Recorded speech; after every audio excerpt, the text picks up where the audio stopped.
সম্মানিত সুপ্রিয় দর্শক শ্রোতা, দেশ ও প্রবাস থেকে যারা আমাদের সাথে সংযুক্ত আছেন, আমাদের ভিডিও দেখছেন অথবা শুনছেন, সবাইকে আন্তরিক প্রীতি ও শুভেচ্ছা জানিয়ে শুরু করছে আজকের প্রতিবেদন।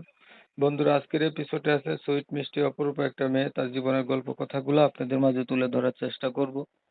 আপনাদের হাতে যদি সময় থাকে ভিডিওটা না টেনে দেখেন, বুঝতে পারবেন, প্রতিবেদনে আসার কারণ সম্পর্কে জানতে পারবেন। কথা না বাড়িয়ে পরিচয় করাইতেছি আপনাদের সাথে। আসসালামু আলাইকুম। ওয়ালাইকুম সালাম। কেমন আছেন? ভালো।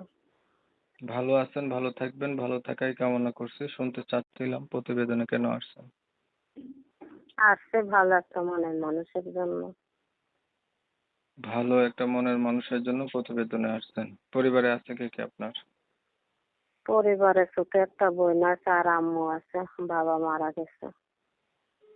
ছোট বোন, আম্মু, বাবা মারা গেছে। আপনার বয়স কত? বয়স 18। কি করেন আপনি?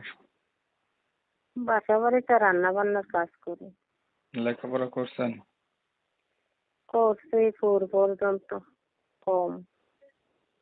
ছবি যেটা পাঠাইছেন এটা কার, আপনার না অন্য কারো? এটা আমার ছবি। বিয়ে শাদী হয়েছে নি আগে? না, এই পর্যন্ত প্রতিবেদন কতবার করছিলেন? আর করি নাই, কখনোই প্রথম। ধরেন একটা মনের মানুষ পাইলেন, মানুষটার বয়স বেশি হইলো, দেখতে কালো হইলো, অথবা আগে বিয়ে করছে এমন হইলো, ওই ধরনের মানুষ যদি আপনাকে ভালোবাসতে চায় বা বিয়ে শাদী করতে চায়, করবেন? হ্যাঁ করবো, সমস্যা নাই গা। আমি গরিব অসহায় যাই না, যদি মাইনা নেয় তাহলে কোনো সমস্যা নেই, তাকেই পছন্দ করবো। ঠিক আছে, আপনি ভালো থাকবেন। আপনার বিষয়টা আমি ক্লিয়ার করতেছি। প্রিয় দর্শক শ্রোতা, শুনছিলেন, এই যে কথা বলছিলাম, মেয়েটা দেখতে চমৎকার সুন্দরী। এত সুন্দর হওয়া সত্ত্বেও প্রতিবেদনে আসছে তার একটা মনের মানুষ লাগবে, কারণ তার হচ্ছে পরিবারের গার্ডিয়ান নাই, বাবা নাই, মায়ের কাছে থাকে, ছোট একটা বোন না জানি ভাই আছে বলছিল। বয়স 18 বছর, আগে কখনো বিয়ে শাদী হয় নাই, লেখাপড়া কম, তেমন একটা লেখাপড়া নাই, কিন্তু চেহারা ছবি আপনারা দেখছেন যথেষ্ট পরিমাণে ভালো।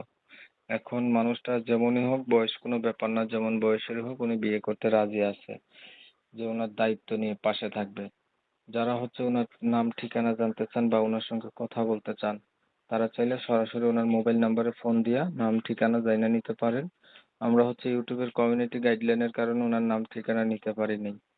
অনেক সময় নিয়ে আপনাদের মূল্যবান সময়গুলো নষ্ট কইরা আমার পাশে থাইকা ধৈর্য ধরে কষ্ট করে আমার চ্যানেলের ভিডিও দেখছেন, এর জন্য সবাইকে জানাই এমএসকে টিভির পক্ষ থেকে ধন্যবাদ। ভিডিও ভালো লাগলে একটু শেয়ার করে দিয়েন, যাতে করে বেশি লোকে দেখতে পারে। অসহায় মানুষের পাশে দাঁড়ানো সওয়াবের কাজ।